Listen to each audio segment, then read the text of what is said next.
so glad you could join with me today.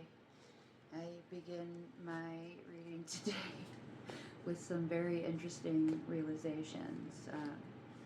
The first saying some interesting commentary on the purpose of tarot versus oracle, and I find that it's most important that you find these answers for yourself. Explore all the different types of cards that exist. Explore a regular deck of playing cards.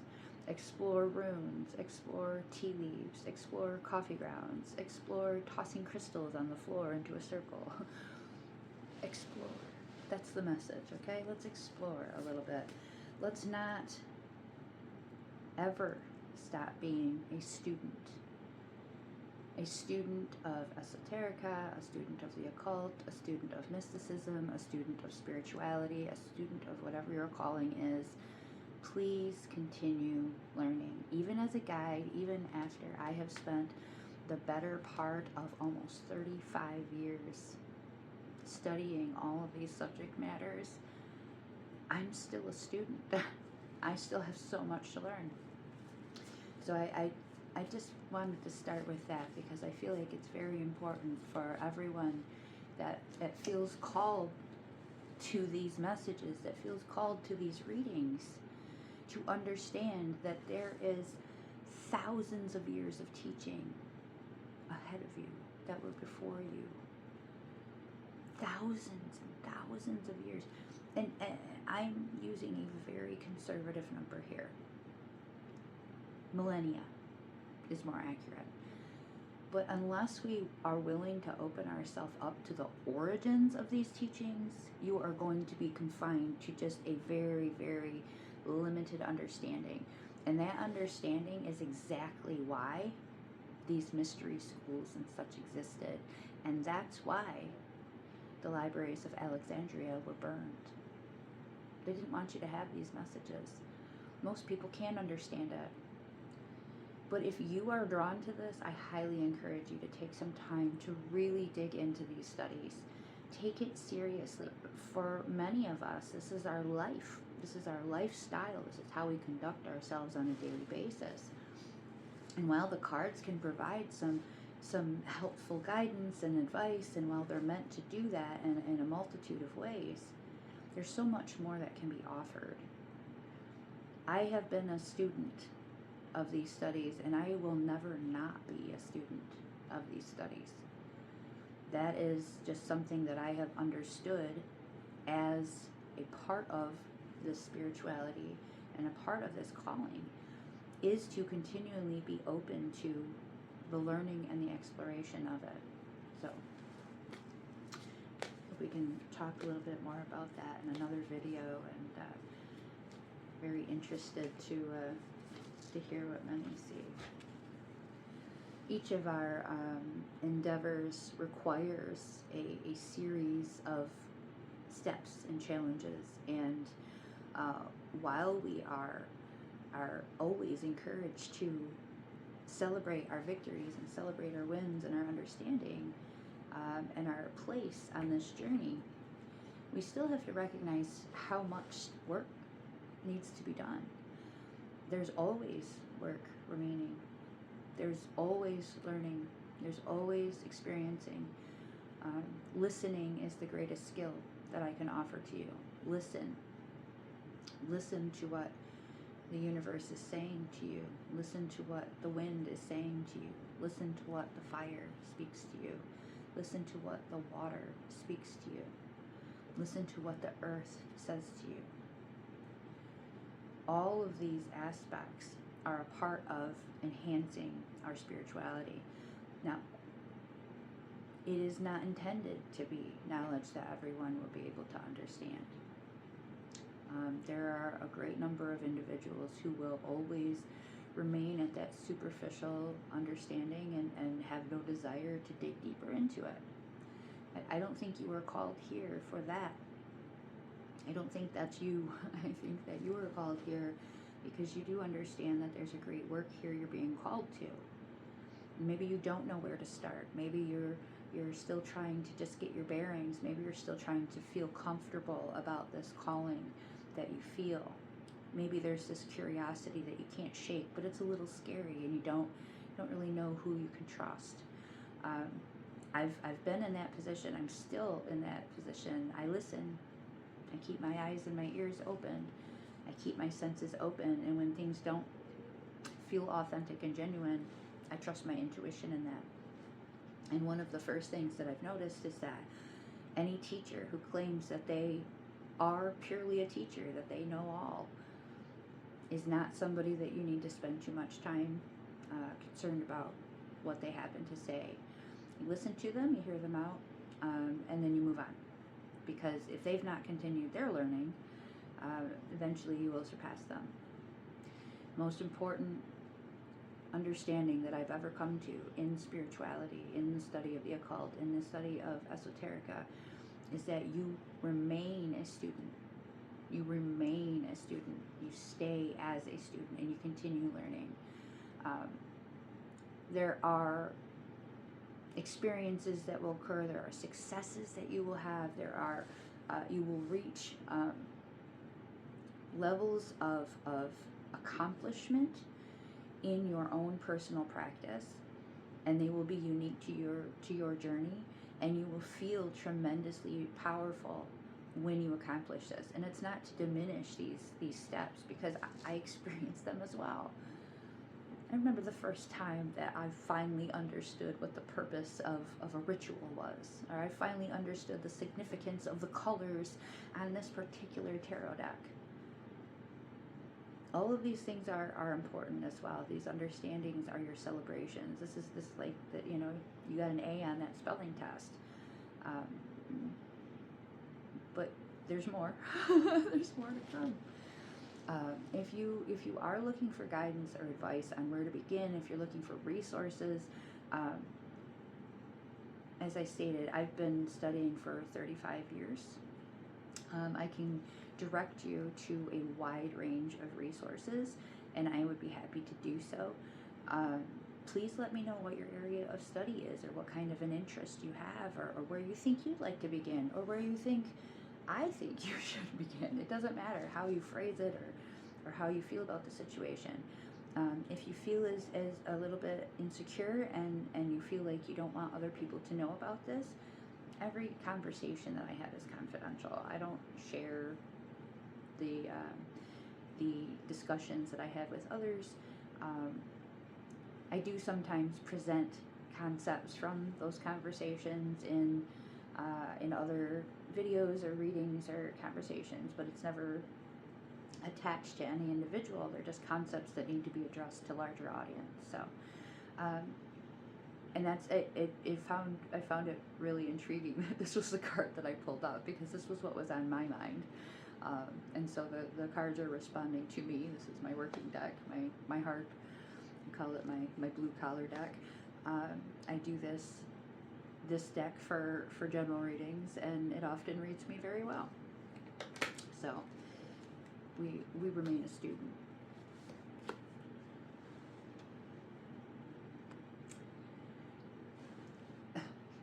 The cards are reading me again. Our Mother of Pentacles, she is she's grounded in her understanding of self. She also has a tremendous amount of patience. Her intent is to nurture. Her intent is to encourage. Her intent is to keep you safe. Her intent is to protect you. Her intent is to listen and observe and help organize from behind the scenes. There are a tremendous amount of very powerful witches out here and powerful spiritualists out here. And I feel very strongly called to somewhat mother and protect a lot of those of you who are still early on your journey or just discovering yourself. So I guess this first section of the cards is going to just be speaking from my heart, and how I feel about the calling and the practice, and what's becoming of it, because it's become so popular, because it's become so much more mass acceptable. and there is obviously a draw to it. I have some concerns about the direction that some of you may be led in. So please reach out if you have any questions, or you'd like some resources, or you'd like to know where to go.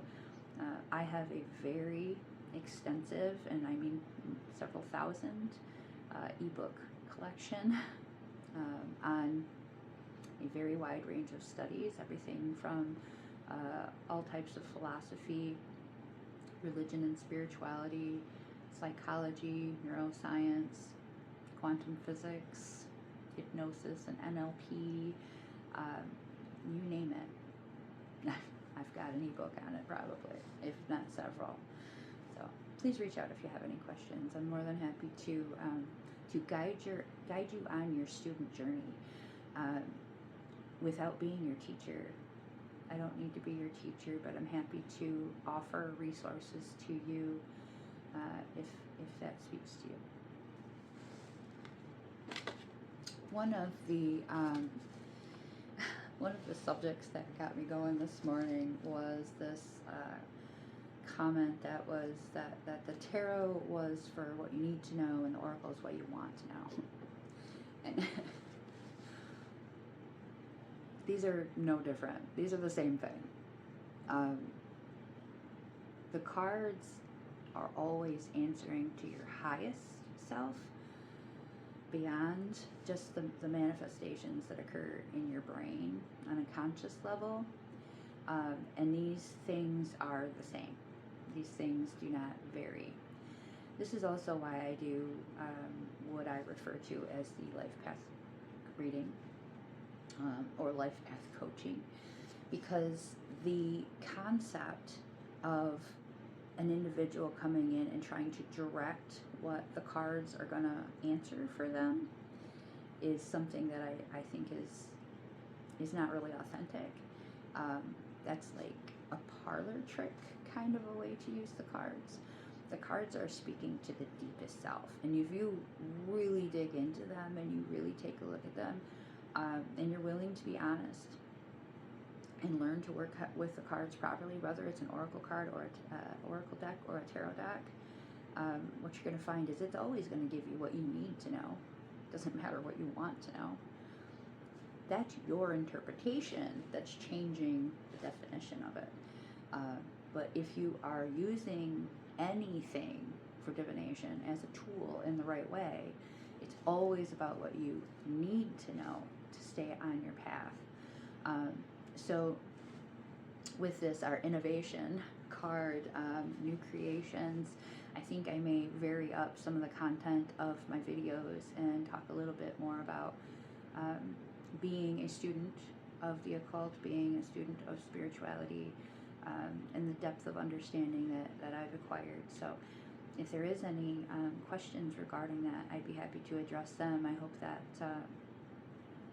I'm able to encourage others to be a little bit more exploratory in their practice, rather than just kind of superficially reading readings and, oh yes, this speaks to me, this speaks to me, this speaks to me.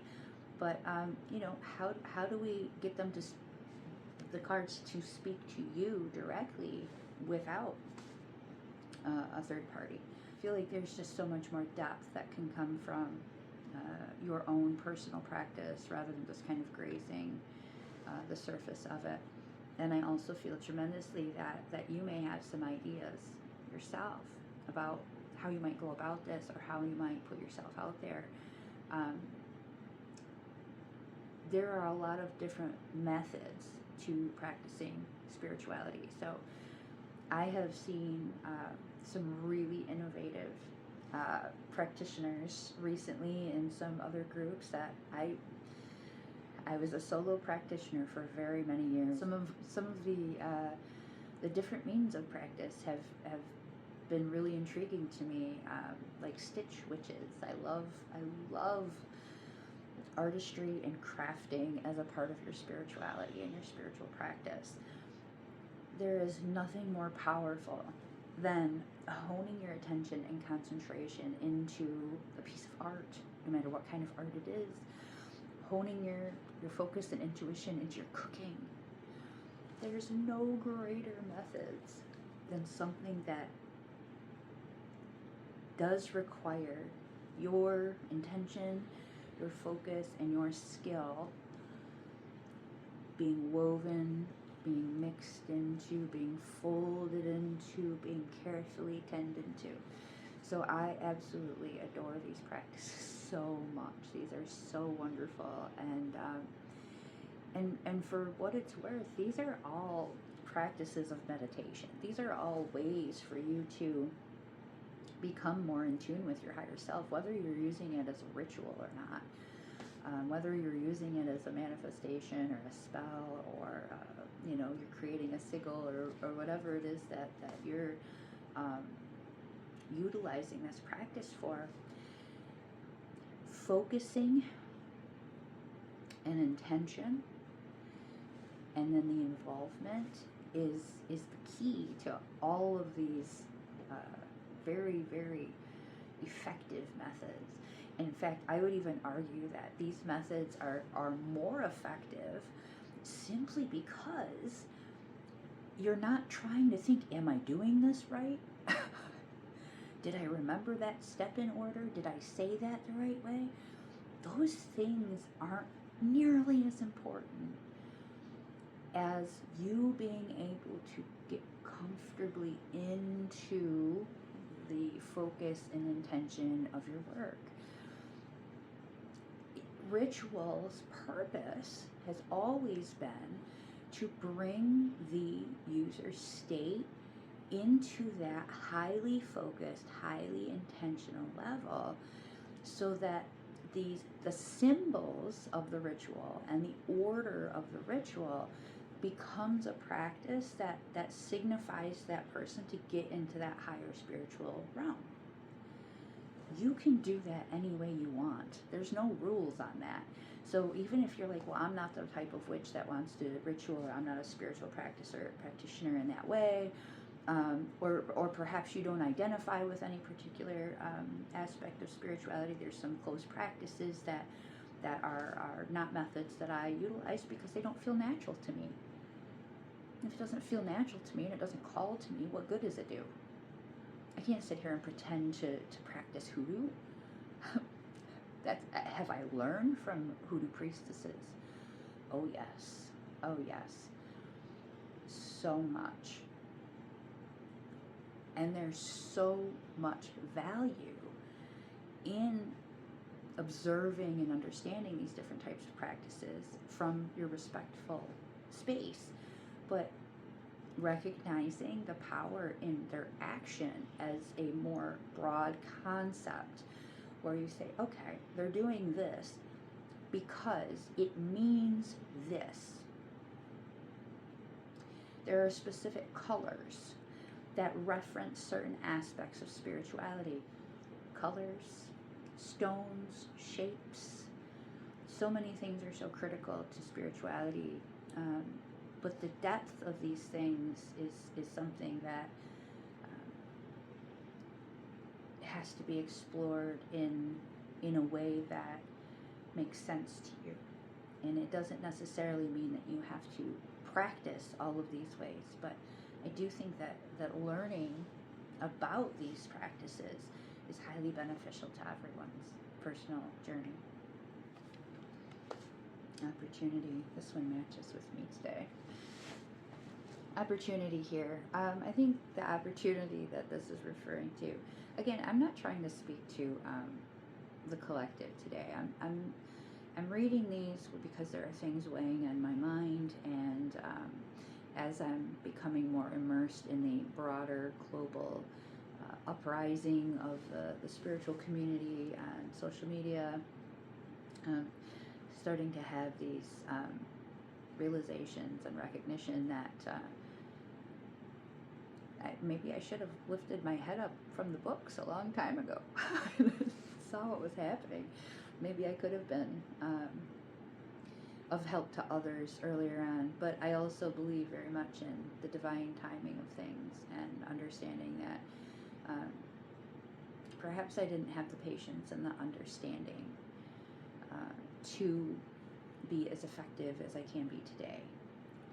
So with this comes this opportunity where I'm able to finally present my understanding and my teaching, um, or my learning as a student, um, in formats that are accessible to a wider range of individuals. And I'm feeling called to inquire among others. What is it that could help you? What is it that you seek? Are they personal classes? Is it one-on-one coaching? Are you looking for resources to read or to listen to? Are you looking for simple practices that will help you understand the lessons that matter? So with this opportunity, with this presentation, with this platform, I'd like to open up the opportunity for all to inquire more.